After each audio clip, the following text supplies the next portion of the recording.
Hello, string folk. Today we are going to talk about how to count eighth notes. So first off, I like to think about quarter notes. Remember quarter notes? They only get one beat. Let's pretend this pencil is a quarter note. And we're going to break this pencil in half. So let's break the quarter note in half. And then you're left with half of a pencil. So an eighth note by itself is half of a beat, or in this case, half a pencil. But normally, as you see right here in letter A, you see these two notes together. You see these eighth notes in pairs. Now, with us just starting out learning about music, usually you encounter eighth notes in pairs. That's not always going to be true, but for now, we're going to see eighth notes in pairs like this. So since I broke this quarter note in half, now I have two small eighth notes, and they each get half of a beat. So the way I would count this would be one and. So look at letter A, and if I were to count this out loud, it would be like this: 1 and 2 and 3 and 4 and 1 and 2 and 3 and 4 and. Now look down here at me, half of a pencil and half of a pencil, half of a beat and half of a beat. Then you have 1 and 2 and 3 and 4 and. The way we would clap letter A would be like this: 1 and 2 and 3 and 4 and 1 and 2 and 3 and 4 and. Now let's look at letter B. The way we would count this would be 1 and 2 and 3, 4, 1 and 2 and 3 and 4.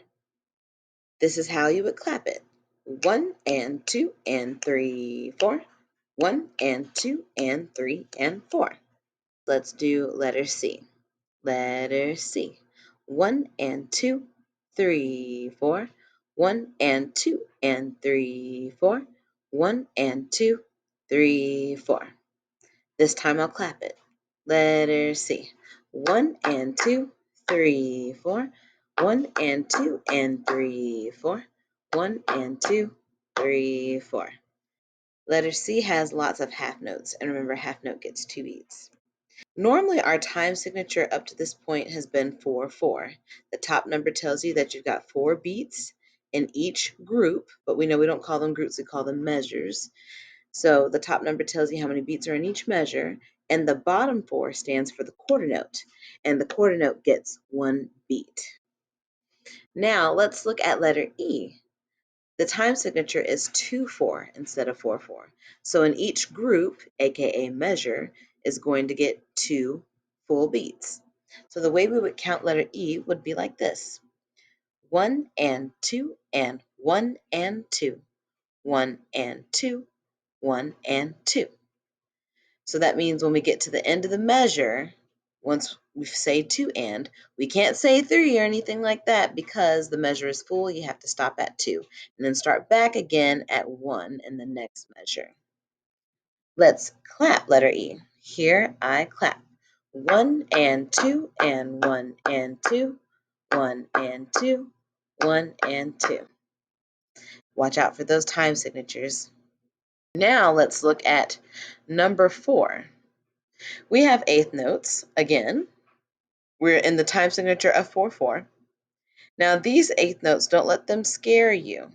You notice how the bar goes all the way across the top? Sometimes eighth notes can team up together visually, and the counting won't change. This is the same as letter B right here. The letter B, measure 1, is 1 and 2 and 3, 4. And you come down here, letter A, measure 2, you've got 1 and 2 and 3, 4. These measures are actually the same, they just visually look different. So don't let that trip you up. This is still 1 and 2 and 3, 4. They just have a bar going all across the top, as opposed to up here where you see they're separated strictly by pairs, 1 and 2 and 3, 4. So it's different visually, but you still count it the same. This is letter A on rhythm sheet number 4. Here I count: 1 and 2, 3 and 4, 1 and 2 and 3, 4, 1, 2 and 3, 4 and. All right, now I'm going to clap letter A. Here I clap. 1 and 2, 3 and 4. 1 and 2 and 3, 4. 1, 2 and 3, 4 and. Now let's take a look at letter B. Here I count. 1 and 2 and 3, 4. 1 and 2, 3, 4.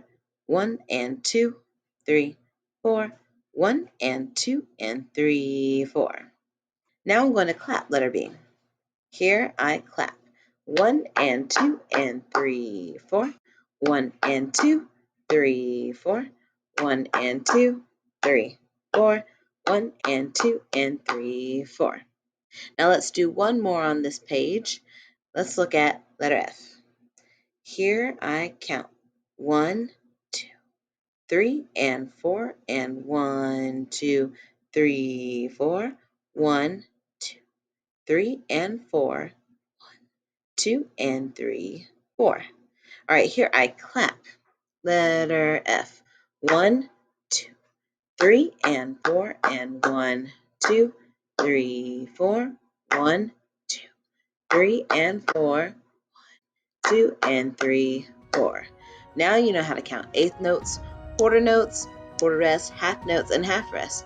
You're on your way to learning how to count rhythms proficiently. For extra practice, go ahead and rewind that back and see if you can practice it along with me.